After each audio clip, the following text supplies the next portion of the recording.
Oi, o meu nome é Ana Paula Gomes. Hoje eu vou ler com você que me ouve o capítulo 3 do livro de Gálatas. Quero te desafiar, a você que não ouviu os capítulos anteriores, que volte alguns vídeos e possa ouvir o capítulo 1, o capítulo 2. Semanalmente eu estou aqui contigo compartilhando um capítulo do livro de Gálatas, para que nós possamos entender a porção específica para esse tempo que o próprio Espírito Santo quer ministrar aos nossos corações. Amém? Diz assim a palavra de Deus: Ó insensatos Gálatas, quem vos enfeitiçou? Não foi diante dos vossos olhos que foi exposto Jesus Cristo crucificado? Só quisera saber isto de vós: recebeste o Espírito pela obra da lei ou pela pregação da fé? Sois vós tão insensatos, que tendo começado pelo Espírito, acabeis agora pela carne? Será em vão que tenhais padecido tanto? Se é que isso também foi em vão. Aquele que vos dá o Espírito e que opera milagres entre vós, acaso o faz pelas obras da lei ou pela pregação da fé?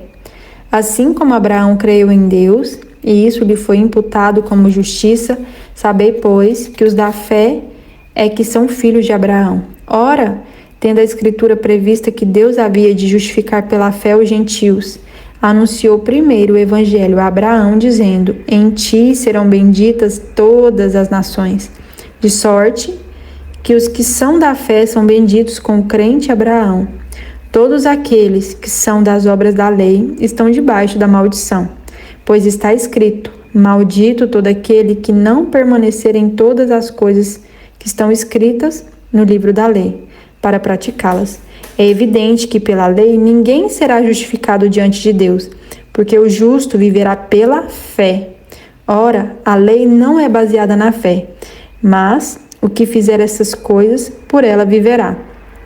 Cristo nos resgatou da maldição da lei, fazendo-se maldição por nós, pois está escrito: maldito todo aquele que for pendurado no madeiro. Ele nos resgatou para que a bênção de Abraão chegasse aos gentios por Jesus Cristo e para que pela fé nós recebêssemos a promessa do Espírito. Irmãos, falo como homem.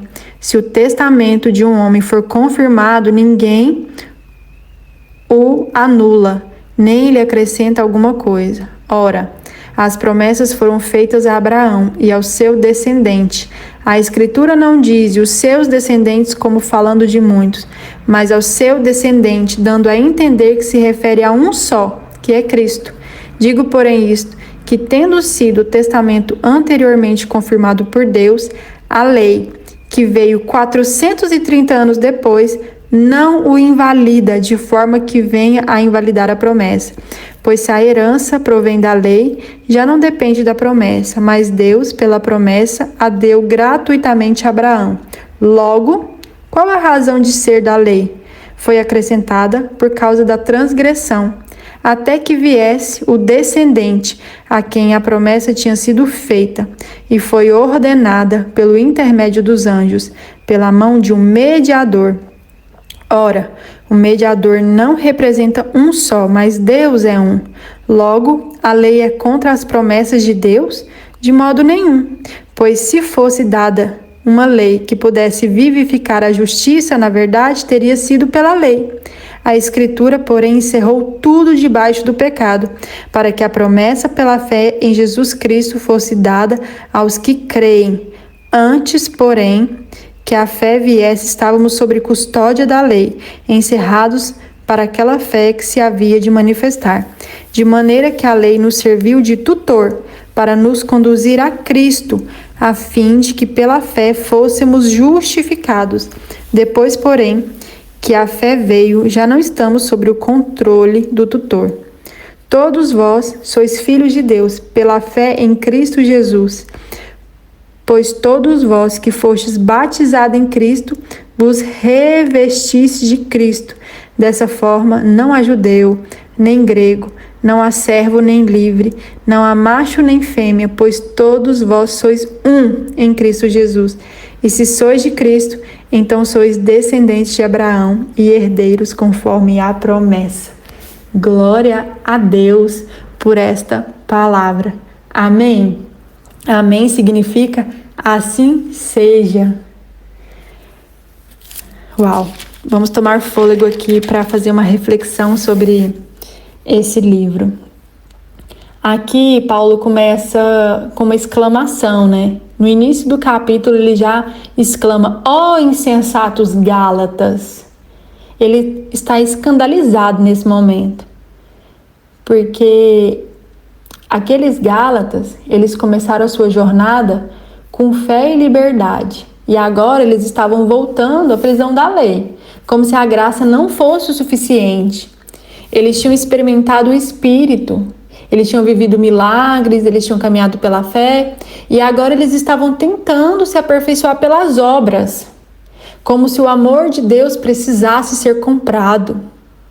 E nesse momento, Paulo está nos lembrando que Abraão foi justificado pela fé, não por obras, e que aqueles que vivem pela fé são filhos da promessa, não de uma performance. Então aqui ele estava expondo o peso da lei, ele estava revelando o pecado, ele estava revelando que a lei, muitas vezes, ela remete a clarear determinadas coisas nas nossas vidas. Entretanto, somente a graça, o favor que nós não merecemos, pode nos curar. A lei mostra a ferida, mas a graça traz o remédio. A função da lei aqui nesse livro, diz Paulo, que era como um tutor temporário, até o quê? Até que Cristo viesse. E aqui Paulo faz diversas declarações, muitas declarações profundas. Nós precisamos entender que todos nós somos filhos de Deus mediante a fé em Cristo Jesus. Lá no fim ele termina dizendo que não há judeu, nem grego, nem escravo, nem livre, homem, nem mulher, pois todos nós somos um em Cristo Jesus. Nós precisamos entender isso verdadeiramente. Esse capítulo, ele é um espelho para nós. Porque muitas vezes nós agimos como os Gálatas. Nós muitas vezes começamos a nossa caminhada convictos, com fé, e depois tentamos merecer o amor de Deus. Nós vivemos com medo de errar.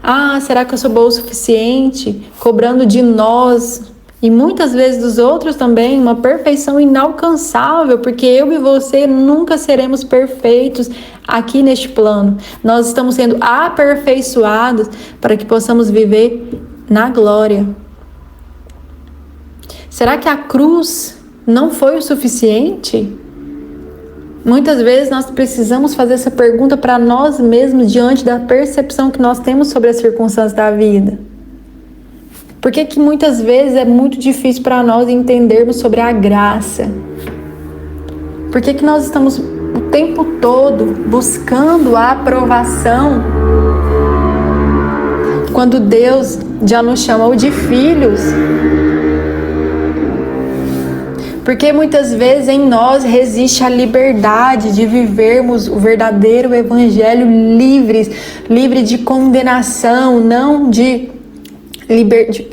para que vivamos de forma libertina, mas para que entendamos o verdadeiro sacrifício da cruz. A religiosidade muitas vezes é uma armadura para nós. Ela tem regras, tem cobranças, tem comparações, mas Paulo está nos dizendo assim: volte para a fé simples, viva, que confia, que respira, que ama, que se sacrifica. Você não é escravo, eu não sou uma escrava, tentando agradar a Deus, porque nada que nós formos oferecer ao Senhor será suficiente, nunca.